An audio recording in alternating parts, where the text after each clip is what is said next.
मानस पुत्र थे, वापस दया आई। सनत कुमारों ने कहा दैत्य तो तुम दोनों बनोगे ही, लेकिन 3 जन्मों के बाद आपको दैत्य से मोक्ष मिल जाएगा।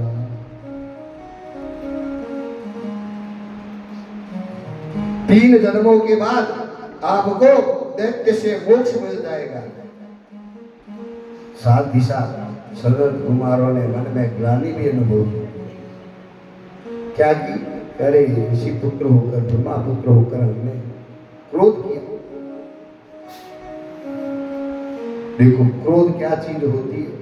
आप 6-6 घंटे बैठकर तपस्या करो, माला फेरो, आप सदकर्म करो, आप दिन भर 24 घंटे कोई कर्म करे, और अगर एक गलत व्यक्ति पर निरापराध उस पर क्रोध कर लिया तो उस दिन का सारा कर्म समाप्त हो गया, क्षय हो जाएगा। सनत कुमारों ने भी यही मन में सोचा कि हमने प्रभु के पार्षदों को गलत श्राप दे दिया, जरा सी बात के लिए हमें यह नहीं करना चाहिए। क्रोध का परिणाम क्या हुआ? सनत कुमार को भगवान के दर्शन के लिए प्रवेश नहीं मिला। भगवान ने स्वयं बाहर आकर द्वार पर उन्हें दर्शन दिया। सनत कुमार बोले अरे हमसे अपराध हुआ है, तो तत्पश्चात अब इस अपराध के लिए हमें तपस्या करनी होगी। क्यों? क्योंकि अभी तक हमारा जो फल था वो सारा समाप्त हो गया, सब नष्ट हो गया। उन्होंने प्रभु से क्षमा मांगी और वहां से सीधे बद्री का आश्रम पहुंच गए। वहां जाकर वे चारों वापस तपस्या में लग गए।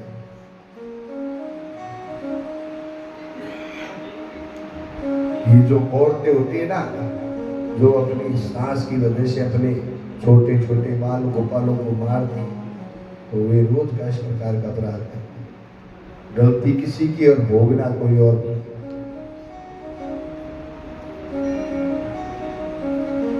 भगवान कहते अगर आपने दिन भर में किसी एक को निरापराध अगर उसे कष्ट दिया है, तो दिन भर में जो जीवन में जब तक जो भी अच्छा कर्म किया था वो सारा नष्ट हो गया।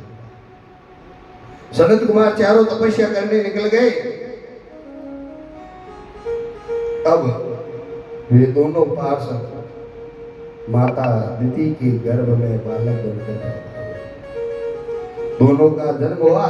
एक का नाम था हिरण्यकश्यपु और दूसरे का नाम था हिरण्याक्ष।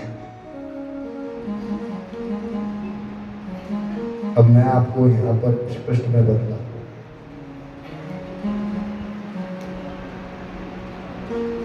कश्यप जो सतगुण का नाम, कश्यप किसका नाम है? सतगुण को कश्यप कहते हैं। सतगुण को हम लोग कश्यप कहते हैं। कश्यप की पत्नी थी एक दिति, दूसरी अदिति। दिति माने भेद और अदिति माने बुद्धि। दिति के पुत्र दैत्य हिरण्याक्षु, हिरण्याकश्यप किसे कहते हैं? जिसको अभिमान में, उसे हिरण्याकश्यप कहते हैं। हिरण्याक्ष किसे कहते हैं? लोभ को हिरण्याक्ष कहते हैं। जहां भेद बुद्धि होगी वहां अभिमान लोभ दोनों ही होंगे, और जहां अभेद बुद्धि होगी वहां परमात्मा, किसी प्रकार का भेद नहीं होगा।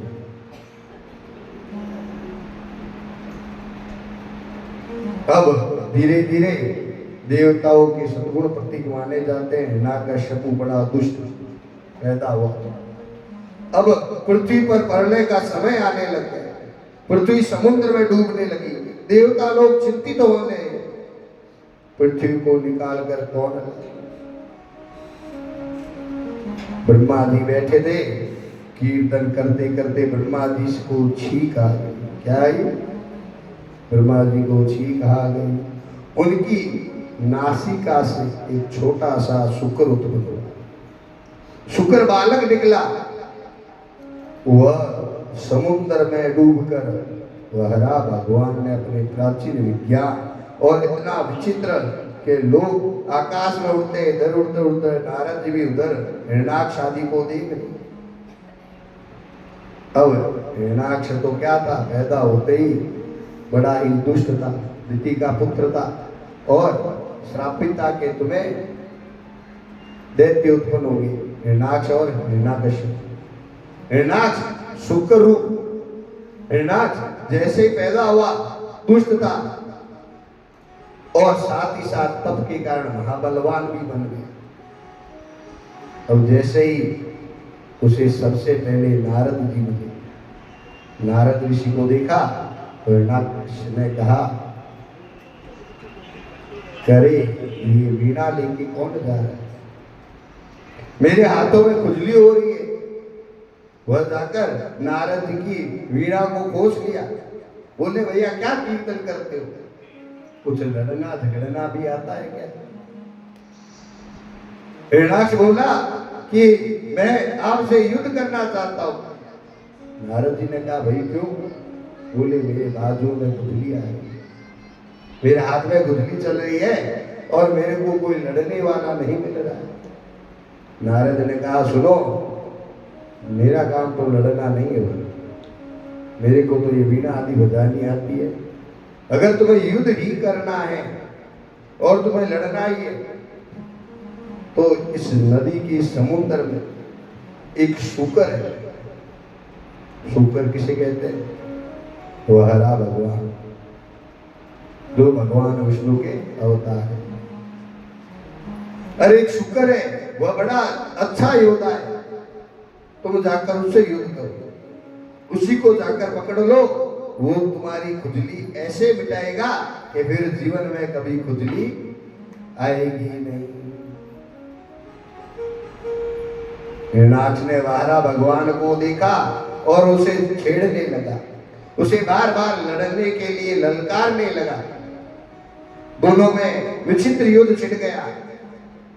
आज वारा भगवान ने देखा उसके मुखमंडल पर, तो वारा भगवान ने जोर से गदा का प्रहार किया, हिरणाक्ष का सिर धड़ से अलग हो गया। भगवान के एक गदा प्रहार से उसके जीवन में जो लड़ाई झगड़े की खुजली थी सारी मिट गई। एक ही बार हिरणाक्ष के मरने के बाद देवताओं की फूल वृष्टि हुई और वही भगवान का साक्षात वहरा अवतार हुआ। बोलिए श्री वहरा भगवान की जय। प्रभु के 24 अवतारों में ये दूसरा अवतार है। अद्भुत अवतार था भगवान का वहरा। हिरणाक्ष को मारकर प्रभु समुद्र में से पृथ्वी को बाहर निकाल कर, लोभ को तो भगवान ने मार दिया, लेकिन अब क्या हुआ, यहाँ पर पृथ्वी के मन में अभिमान आ गया कि देखो मेरे बिना कुछ नहीं है, इसीलिए भगवान ने मेरे लिए अवतार लिया। भगवान का भी काम मेरे बिना नहीं चल रहा है। मैं थोड़ा सा जाकर क्या समुद्र में बैठी, मुझे निकालने के लिए भगवान को शुकर बनकर आना पड़ा। भगवान ने मन में सोचा हिरणाक्ष को तो मार दिया, लेकिन देवी पृथ्वी के मन में अभिमान रूपी हिरणाक्ष है, वो कैसे मारा जाए? अरे जो अभिमान रूपी हिरणाक्ष प्रकट हुआ है उसका उद्धार कैसे करूं? इसलिए प्रभु ने पावन वृंदावन के धाम के दर्शन पृथ्वी देवी को करवाए। पूरा पृथ्वी समुद्र में डूबी हुई थी, लेकिन वृंदावन आज भी समुद्र से बाहर था। पृथ्वी के मन में आश्चर्य हुआ। पृथ्वी ने देखे बड़े सुंदर फूल खिले हुए, पक्षी पक्ष खिले हुए, पक्षी कलेवर कर रहे। पृथ्वी ने देखा ये क्या चीज है? अरे जब मैं समुद्र में बैठी हूं तो ये सुंदर स्थान कौन सा, सुंदर बगीचा क्या है? वरा भगवान बोले अरे पृथ्वी देवी, ये मेरा वृंदावन है, अर्थात ये मेरा फार्म हाउस है, ये तुम्हारे अंडर में नहीं है। पृथ्वी ने कहा वृंदावन, लेकिन मैं तो आपकी दाढ़ पर हूं। जब समुद्र में डूब गई थी तो मेरे बिना वृंदावन कहाँ से आया? भगवान बोले, अरे पृथ्वी देवी, चाहे सारी दुनिया प्रलय हो जाए, लेकिन कभी वृंदावन में प्रलय नहीं आएगा। अरे वृंदावन तीर्थ तो सज्जनों का है, चार धाम में वृंदावन नहीं आता।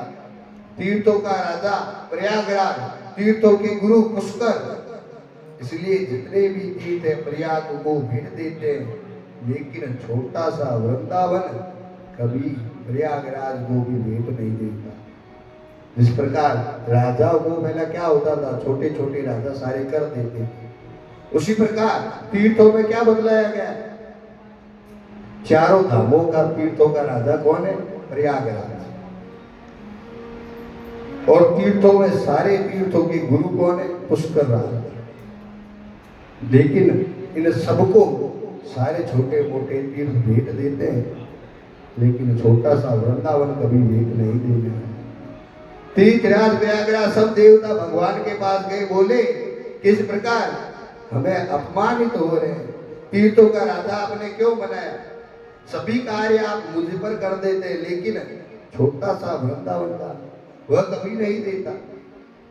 अरे मेरी गोविंद मुस्कुरा कर बोले, अरे प्रयाग, मैंने तुम्हें तीर्थों का राजा बनाया है, अपने घर का राजा नहीं बनाया। मैंने अपने घर का राजा नहीं बनाया। वृंदावन तीर्थ नहीं है, यह तो मेरा घर है।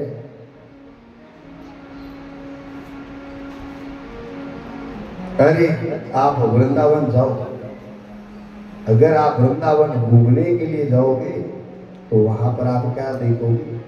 कि टूटी फूटी गलियां दिख रही, छोटे छोटे मकान दिख रहे, गलियां गंदी दिख रही थी, और आपको कुछ नहीं दिखेगा। लेकिन मैं यहाँ व्यास गिद्दी से गारंटी से कहता हूँ, यदि आप आध्यात्मिक दृष्टि लेकर वृंदावन जाओगे, अर्थात भगवान के नेत्र लेकर अच्छी दृष्टि से जाकर वृंदावन में वास करोगे, तो आध्यात्मिक दृष्टि से वृंदावन को देखोगे तो भक्ति के चश्मे के अलावा वृंदावन में और कुछ नहीं। अरे वृंदावन की रज भी कण कण में श्री कृष्ण का वास है। मीराबाई ने सारे तीर्थों का प्रयास किया था, सभी तीर्थों में गई। जब तीर्थों में गई तो सही सही बताना, पूछा उसको कि सबसे अच्छा क्या लगा? मीरा के मुंह से क्या निकला? बड़ा करे, मुझे सभी तीर्थों में वृंदावन जैसा कोई और तीर्थ नहीं दिखा। मीरा कहती है, मुझे पावन जो स्थान है वृंदावन है, इससे आगे कुछ अच्छा नहीं लगा, कोई धाम अच्छा नहीं लगा। तो समय भगवान वारा ने पृथ्वी देवी की स्थापना की। मैत्रेय मुनि कहते हैं, विदुर, तुमने पूछा कि भगवान हिरण्याक्ष को वध क्यों किया, तो उसका मूल कारण क्या है, मैं वह तुम्हें बतलाता हूँ। अरे वैदिक विरुद्ध आचरण किया था उसने। इस प्रकार के हृदय में स्थित लोभ को मार। हिरण्याक्ष क्या था? मैंने बताया था, लोभ था। और हिरण्याकश्यप अभिमान। भगवान ने हिरण्याक्ष को नहीं मारा, किसको मारा? लोभ को मारा। जीवन में हम क्या करते हैं? केवल लोभ करते हैं। किस प्रकार का लोभ है? जीवन में केवल सबसे पहले लोभ आपको आता है जीने का। जीने का लोभ के लिए तो हम खाते पीते जीवन व्यतीत करें। उसके बाद लोभ है अपने पुत्र पालन, कि मेरे पुत्रों का पालन पोषण कैसे है। अरे धीरे धीरे जैसे जैसे कृष्ण जीवन बढ़ता है, लोभ मिटता नहीं, बढ़ता है। और ये लोभ रूपी क्या है? हिरण्याक्ष। इसलिए मैंने हिरण्याक्ष को नहीं, हिरण्याक्ष रूपी लोभ को मारा।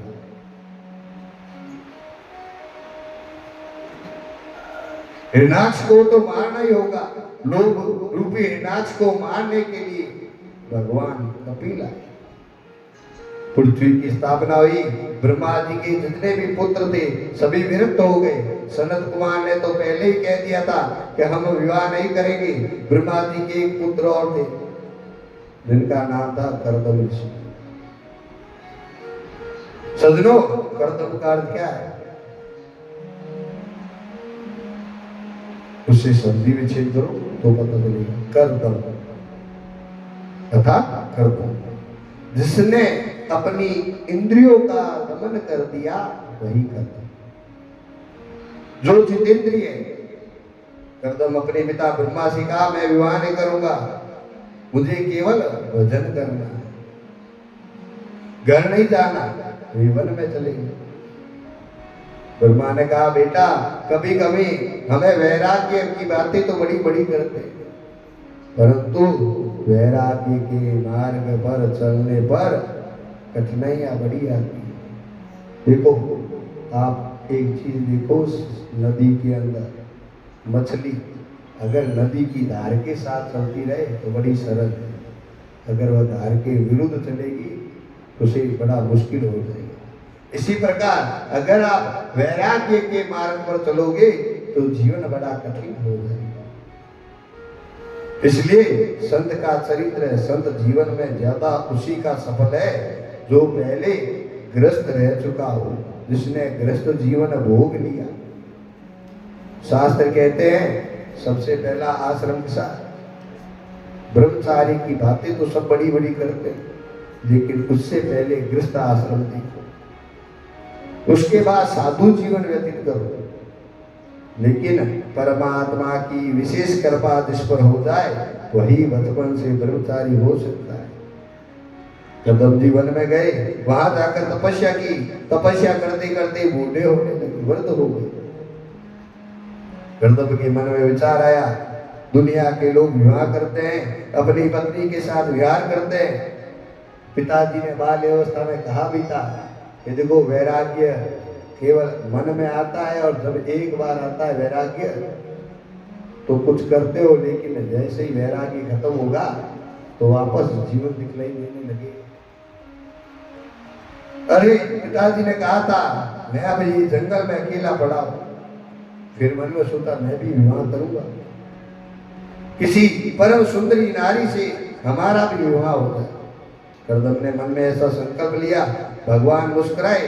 कर्दम जी ने संकल्प लेकर तपस्या की कि हमारा विवाह किसी परम सुंदरी के साथ होना चाहिए।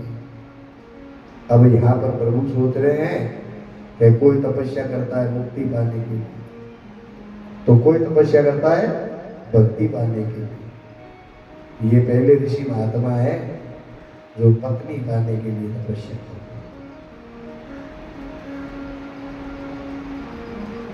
अरे अब इन बूढ़े व्यक्ति को कैसे समझाए कि तपस्या कर रहे हैं, इस वृद्धावस्था में क्या चाहिए कि पत्नी विवाह हो जाए। मन की गति है ना, ये बड़ी विचित्र है। मन को जीतना किसी के वश की बात नहीं।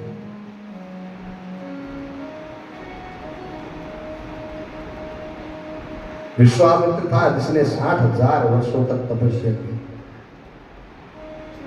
एक अवसर आई और 60,000 तपस्या को भंग कर, 60,000 सालों की तपस्या को भंग कर। इसलिए गोविंद से नियमित प्रार्थना करो कि प्रभु मेरे सदा विचार अच्छे थे। प्रातः उठकर प्रभु से मंगलमय प्रार्थना करो जिससे जीवन आनंदमय हो सके। कर्दम ने हजारों वर्षों तक तपस्या की, संकल्प क्या था कि हमारा विवाह हो जाए। लेकिन जिसने अपना सर्वस्व प्रभु को दे दिया, अपने जीवन का सारा जीवन गोविंद को समर्पित कर दिया, उसके मन में सांसारिक भावना आ जाए तो गोविंद उसको भी पूरा करते। देखिए कर्दम कौन था? ब्रह्मा जी का पुत्र था। सबसे पहले उसने बाल्य अवस्था में ब्रह्मचारी जीवन जिया, बाल्य अवस्था में तपस्या करने निकल पड़ा, और जब वृद्धावस्था आई तब उसके मन में एक विचार आ गया, अब मैं गृहस्थी बनना चाहता हूँ। भगवान ने देखा भाई मेरी भक्ति की है इतने वर्षों तक, तो उसकी यह भी इच्छा पूरी की जाए। चतुर्भुज नारायण ने दर्शन दी, करदम ने चरणों में जाकर प्रणाम किया। भगवान बोले आप विवाह करना चाहते? अब करदम ऋषि करना तो चाहते थे, लेकिन भगवान के आगे शर्म आने लगी। भगवान कैसे हमारी शादी की तपस्या कर रहे थे। पहले क्या होता था कि जब किसी लड़के की शादी आदि की बात होती, उसकी इच्छा तो होती, लेकिन वो क्या कहता, देख लो तो इच्छा है, समय अनुसार सब कर लो। उसी प्रकार करदम ऋषि की इच्छा तो थी। प्रभु ने सोचा कि मन में इच्छा है, इसीलिए तो नहीं कह रहा। अगर वो नहीं कह रहा है तो मतलब उसकी इच्छा है। इच्छा नहीं होती तो वो तुरंत कहता नहीं करनी है, लेकिन करदम ऋषि की इच्छा है। तो बोले संकोच क्या कर। महात्मा करदम मुस्कुराए, बोले नहीं मैं शादी के लिए नहीं, थोड़ा तप किया था। प्रभु ने सोचा ऐसी बात नहीं है, तुम मन से मुंह नहीं हिला रहे हो, नहीं कह रहे हो, ऊपर से केवल मना कर रहे हो। भगवान मुस्कुरा कर बोले नहीं करना तो पहले बोल, मैं तुम्हारे विवाह की बात पक्की करके आया हूं, देख लो। अगर नहीं करना है तो अभी मना कर दो। धन्य का जवाब बात करके आ गए, तब आपको मना कैसे करो। अंदर तो इच्छा थी कि शादी कर लूं, और भगवान भी समझ गए कि भाई ये बोलेगा तो नहीं मुंह से मेरे साथ, कि देख लो मैं बात करके आया हूं, अगर तुम्हारी इच्छा नहीं है तो मैं जाकर वापस मना करूं। करदम ऋषि ने कहा महाराज आप बात करके आए तो अब मना क्या कर, हम शादी कर ही लेंगे, लेकिन इच्छा तो बिल्कुल नहीं थी। भगवान ने कहा स्वयं नाम के मनु, उन मनु महाराज की 3 पुत्री और 2 पुत्र है। एक का नाम है आकुति, देवहूति, प्रसूति और प्रियवंत और पुतानपाद, उनके 2 पुत्रों का नाम। उनके बीच की पुत्री देवहूति से तुम्हारा विवाह पक्का करके आया। अब बता दो अभी तक, वरना मना मत करना बाद में। दम जी भगवान के चरणों में गिर पड़े, बोले महाराज मुझसे गलती हो गई, मैं ही झूठ बोल रहा था, लेकिन आप तो अंतर्यामी हो, मन की बात समझते हो। मैंने शादी के लिए ही तपस्या की थी, लेकिन अब आपकी झांकी देकर शादी करने की इच्छा नहीं है, ये बात सच्ची है। अब मेरे मन में कोई विवाह की